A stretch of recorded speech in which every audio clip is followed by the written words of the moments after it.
Friday special challenge में हमने कुछ कहानियाँ लिखी हैं जो कि एक ही सेंटेंस से स्टार्ट होती हैं। और वो सेंटेंस है, ट्रेन अपने आखिरी स्टेशन पर पहुंचने को थी, कोच में हम दोनों अकेले थे। सबसे पहले आप सुनेंगे यशस्वी उपाध्याय की लिखी हुई कहानी। ट्रेन अपने आखिरी स्टेशन पर पहुंचने को थी, कोच में हम दोनों अकेले थे। बुरा इस बात का नहीं लग रहा था कि हम लोग दूर जा रहे हैं, पर बुरा इस बात का लग रहा था कि हम लोग को पता नहीं था कि अब हम लोग कब मिलेंगे। हमारा हमेशा से एक सपना था कि, और होगा भी क्यों नहीं, कि अपनी लाइफ सक्सेसफुल बनानी है, पर उसके लिए इतना सब कुछ पीछे छोड़कर आना पड़ेगा, ये नहीं पता था। एक बार मैंने सोचा कि उसे गले लगाकर जी भर कर रो लूं, पर वो ठहरी थोड़ी सी भावुक। यही सोचते सोचते, अरे यार यशस्वी, मुझे ना बहुत एक्साइटमेंट हो रही है। Finally we are free to do everything. ये सुनते ही मेरे अंदर उत्तेजना और बेचैनी की लहर दौड़ जाती है। पर शायद अब मम्मी फ़ोन करके ये नहीं बोलेंगे कि अब पढ़ाई नहीं करनी है। आते वक्त मेरे लिए दही बल्ले ले आना, ये नहीं बोलेंगी। कहीं ना कहीं वो भी अंदर से यही सब सोच रही होगी, पर मैं भावुक हूँ, शायद यही सोचकर गले नहीं लगा रही होगी। और फिर क्या, स्टेशन आता है और हम लोग हमेशा की तरह सामान लेकर उतर जाते हैं। अभी आपने सुनी यशस्वी उपाध्याय की लिखी हुई कहानी। अब आप सुनेंगे वैशाली उपाध्याय की लिखी कहानी। ट्रेन अपने आखिरी स्टेशन पर पहुंचने को थी, कोच में हम दोनों अकेले थे। मेरी हालत डर के मारे बिल्कुल ख़राब थी। साथ में बैठा अधेड़ उम्र का आदमी, जो कि दारू के नशे में धुत पड़ा था, मुझे अजीब नज़रों से घूरे जा रहा था। पूरा कोच इतना खाली था कि मदद के लिए भी कोई नज़र नहीं आ रहा था।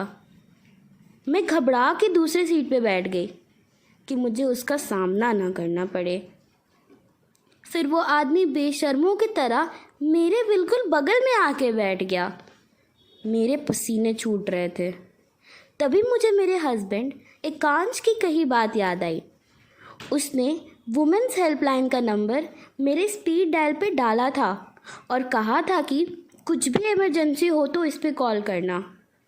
मैंने तुरंत वुमेन्स हेल्पलाइन पे कॉल किया और उन्हें उस आदमी की हरकतों के बारे में बताया और अपने ट्रेन की जानकारी दे दी। मेरे कॉल की बातें सुनकर अब वो आदमी घबरा सा गया और अपनी पहली वाली जगह पे जाके बैठ गया। ट्रेन स्टेशन पे पहुंच गए। वहाँ तो कांस्टेबल पहले से ही ट्रेन का इंतज़ार कर रहे थे। पुलिस ने उसे ट्रेन से उतरते ही धर दबोचा। अभी आपने सुनी वैशाली उपाध्याय की लिखी हुई कहानी। अब आप सुनेंगे एकांश शुक्ला की लिखी कहानी। ट्रेन अपनी आखिरी स्टेशन पर पहुंचने को थी, कोच में हम दोनों अकेले थे। कुछ देर पहले जिस कोच में हर तरफ शोर था, वहाँ अब एकदम सन्नाटा सा हो गया था। मैंने जिन अंकल से पॉलिटिक्स से लेकर स्पेस तक की सारी बातें की थी, वो भी कुछ देर पहले उतर चुके थे। अब बस मैं और सामने एक लड़की, जिसने 12 घंटे के सफ़र में एक शब्द नहीं बोला था, बस खिड़की के बाहर ही देख रही थी। अपने बातूनी नेचर के चलते मैंने उनसे हंसते हुए बोला, कितनी शांति हो गई ना ट्रेन में। उसने कुछ नहीं बोला, बस खिड़की के बाहर देखती रही, जैसे मेरी बात सुन ही नहीं पा रही हो। मैंने उसे पूरे सफ़र भर नोटिस किया था। एक बार भी उसने अपनी शक्ल इधर नहीं घुमाई थी। मैंने फिर आवाज़ दी, सुनिए, पर कोई जवाब नहीं। अचानक कोच में ठंड सी हो गई थी।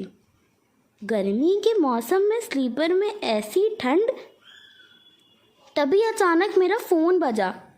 मैंने देखा तो वही ट्रेन वाले अंकल थे। मैंने कॉल उठाया तो बोले कि बेटा पहुंच गए स्टेशन।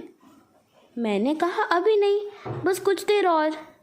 तो बोले कि अच्छा, मैंने कहा पूछ लो भाई, तुम्हें कोच में अकेले छोड़कर जाना अच्छा नहीं लग रहा था ना। मैंने कहा अकेले कहाँ, एक घमंडी लड़की है ना। बोले लड़की?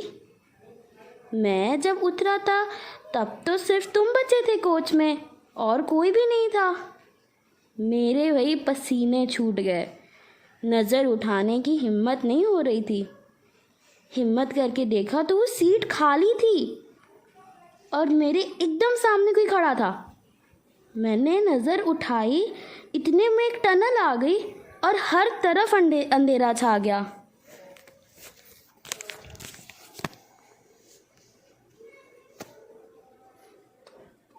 बस यही थी आज की हमारी कहानियाँ। Thank you.